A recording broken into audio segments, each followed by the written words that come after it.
I'm not defensive about it.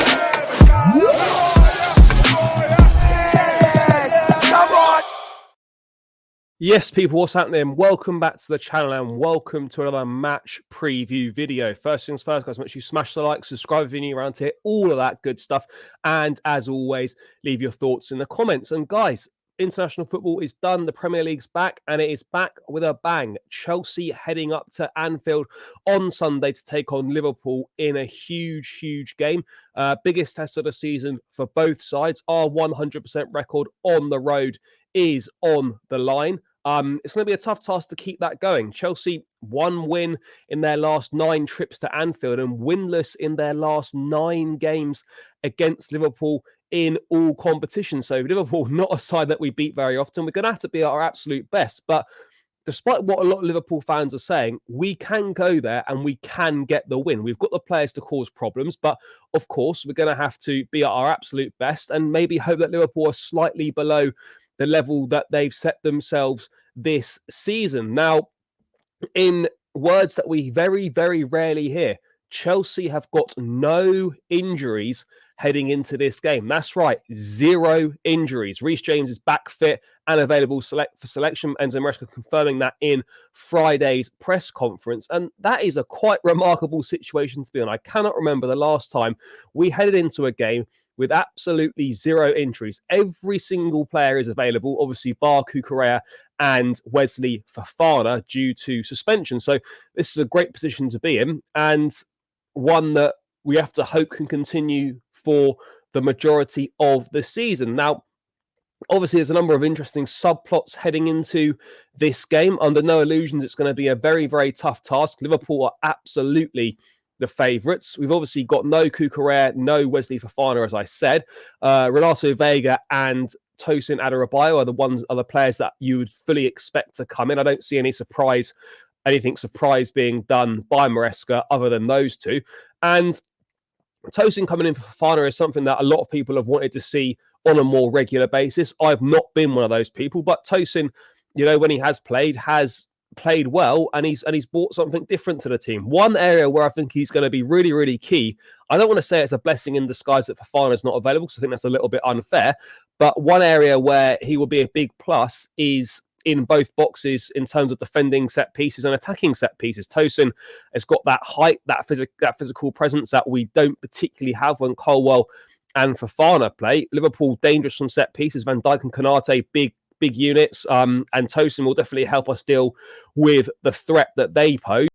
And also, he could be a threat in the opposition box as well from set pieces, providing we can beat the first man from corners, which we massively struggled to do against Nottingham Forest last time out. Obviously, Vega coming in for Cucurella, whether it's Vega that inverts, whether it's Gusto, whether Maresca decides to invert no one in this game, as he has done on some occasions this season. Now, Salah has obviously got the better of Cucurella on a number of occasions. This is going to be a big test for Vega, who made his Portugal debut over the international break. He's been an impressive start to life at Chelsea, and he's obviously more physical. Probably say he's a bit quicker than Cucurella as well, and he's going to pose a different test for Salah. And I'm not saying that Vega playing suddenly means that he's going to lock up Salah.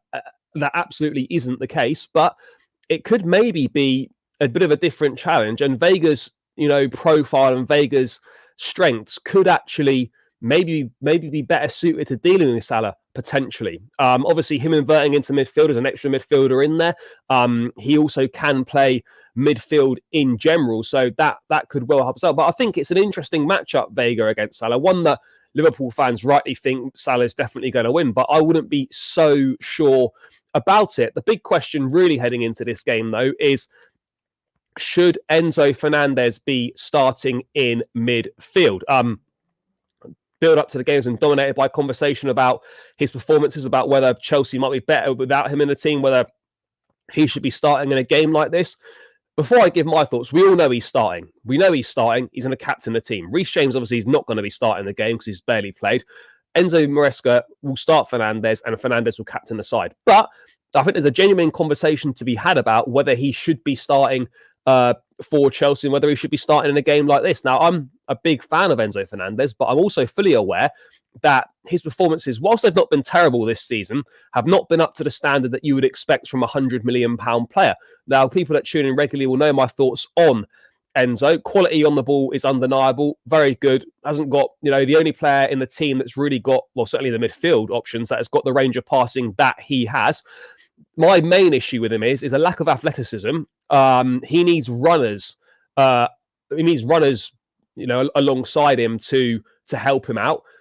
Caicedo, mate, is not really a runner as such. He's a box-to-box midfield player, gets up and down the pitch and whatnot. But, that's why maybe Gallagher worked so well last season, because there were runners beyond Enzo, which is what he needs. My big concern going into this game is his positioning and his discipline out of possession, off the ball. A number of times this season, I feel he's lacked discipline, which is massive in an Enzo Maresca system. Your position when you're off the ball. I feel that in the physical battles, he hasn't demonstrating the most physicality. There's a number of 50-50 duels where he comes off second best. And for example, against Forest, he's playing in that advanced number 8 position, which he could well find himself playing in again at Anfield. I need my midfield player to be crashing into the box, arriving late. The amount of times you got it out wide to Sancho, got it out wide to Madueke against Forest, and there was only Jackson in the box. If you're playing an advanced number 8, Enzo, you've got to be getting into the box. So I think the midfield would be better balanced with a Romeo Lavia in there. Lavia's not played much recently, came on against Brighton, didn't play against Forest at all. He's not going to play on Thursday night because he's not in the squad. So you're sort of thinking, well, when is this guy going to play? So it would be a risk, but I would be tempted personally to chuck him into the starting lineup against Liverpool and see how we get on. I'm also fully aware that there's the potential. I don't think he should do this, but there's potential that all three of them could start. There's a possible conversation to be had around that one as well. But certainly Enzo Fernandez has definitely dominated the build-up to this game. In terms of threats that Liverpool can offer, we know what they can do. Their midfield's very good. Gravenberch has been brilliant this season. McAllister, Szoboszlai playing in that number 10 role has been good, works very hard. Luis Diaz has been great. Obviously, Mo Salah, Jota's a handful for players. Nunes causes chaos when he comes on. Gakpo's been contributing. And that Van Dijk-Konate partnership has been superb at the back. Best defence in the league. Only 2 goals conceded all season. Where I think we are going to have some success and can get at Liverpool is in the space behind the fullbacks. Trent will leave space in behind. Robertson or Tsimikas, whoever it is, will leave space in behind. That's going to be our best bet. Get Enzo Fernandez on the ball if he plays, which I'm sure he will. Drop those balls in behind the fullbacks. Get the likes of Sancho running onto them. Get the likes of Madueke, Neto, Mudryk, whoever it might be. That, for me, is where we're going to have our most success. Get Cole Palmer on the ball. Get him getting touches early on. Get himself into the game nice and early. I want Chelsea to approach this game like we've approached any other game. It's very easy. Teams go to Anfield and they slightly shit themselves in terms of they'll change the way that they're playing. The gaffer might put in an extra midfield player and play an extra defender.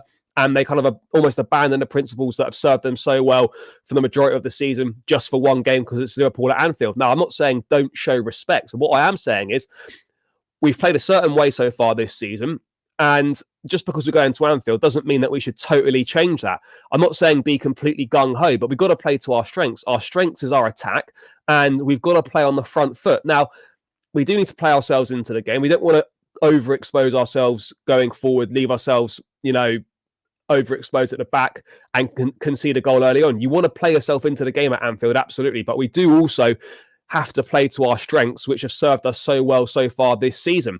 Whether we're going to drop a bit deeper, whether we're going to sit back a little bit more, I suspect that might be the case. But Maresca will definitely have an idea and definitely have a plan. But I think we can deal with Liverpool's front line. But obviously, when the Anfield crowd gets up, when they build a head of steam, Liverpool, it can be very, very hard to stop them. But I think we need to fight fire with fire and try and take the game to them as much as we possibly can. And that, for me, is how we're going to have our best chance of winning. Now, if we lose this game, it's not a disaster. It's not the end of the world. It's a tough place to go. But the big thing for me is give a good account of yourselves, compete. And if you come up second best, you come up second best and you hold your hands up and you have to accept that, we're not quite at that level right now. But I think we can do it.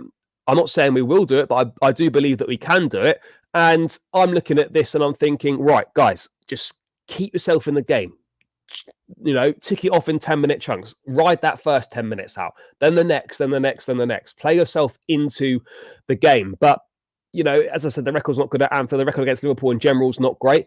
A win would be unbelievable. It doesn't make us title contenders whatsoever, and a win would only be good if we can then follow it up with 2 wins, really, from Newcastle, Man United, and Arsenal in the next 3 games. But I'm going to dive into my lineup that I would like to see for the game very briefly. So it's going to be Robert Sanchez in goal. And please, Robert, don't make this a game where you make mistakes, because if you make mistakes in this one, it's going to cost us the game. No doubt about it. Luckily, the mistakes so far he's made this season haven't cost us, but if he does it in this game, it more than likely will.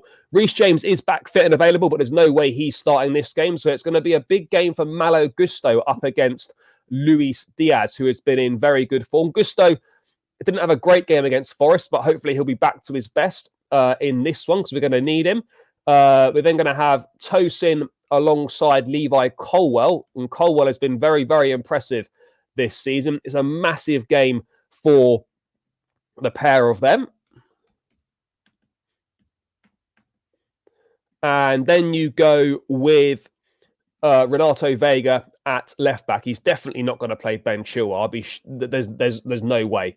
So that'll be the back 5 that I'm going with, goalkeeper included. You then move into this holding midfield position, and I'll be honest, guys, I know it's not going to happen, but I would be starting Romeo Lavia in this game. And then I'd be going with Moises Caicedo here. And by the way, I'm not an Enzo hater, but I think this is what would suit us best. I'm a big fan of Enzo Fernandez, but I think this is what would suit us best for this game.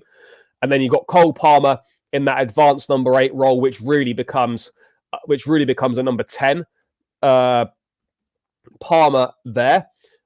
Despite Mikhailo Mudrik's improvement, and I think there could be some success for him in behind the fullback, and it wouldn't be a complete shock if Maresca maybe did start him in this game. I'm not saying it will, but it wouldn't be a shock if he did. It's going to be Jadon Sancho continuing on that left-hand side. Sancho and Trent is going to be an interesting matchup. People have called for Pedro Neto to start in this game. I understand that. He's quick, he's direct, good crosser of the ball, but I would stick with Noni Madueke. There's no reason really to change his front line. That's been performing very well this season. So I'd go Madueke on the right, and then I would go with Nicholas Jackson through the middle. And that is the team that I would go with. That is a team I think gives us the best chance of getting a good result. You've got Enzo Fernandez to come off the bench. You've got your Mudriks and Kunkus, Felixes, Netos, etc. We've got game changers on the bench. So if we can stay in the game, we've absolutely got the players on the bench that can change the game and potentially win us the 3 points. But it's going to be very, very difficult. But that is the team that I would be going with. And yeah, guys, that rounds out the match preview. Let me know if you agree or disagree with anything that I've said in the preview, what your thoughts are on the game, your score predictions and whatnot. I'm going to go for a 2-2 draw. Let me know who you'd like to see starting as well. And yeah, guys, let's hope for the best. Let's hope we can get the job done at Anfield. It's going to be a huge, huge game. Let's hope we can silence those Liverpool fans. But guys, thanks for tuning in. Smash the like, subscribe, all that good stuff on your way out. Catch you again in another one soon. Up the Chelsea, and peace out.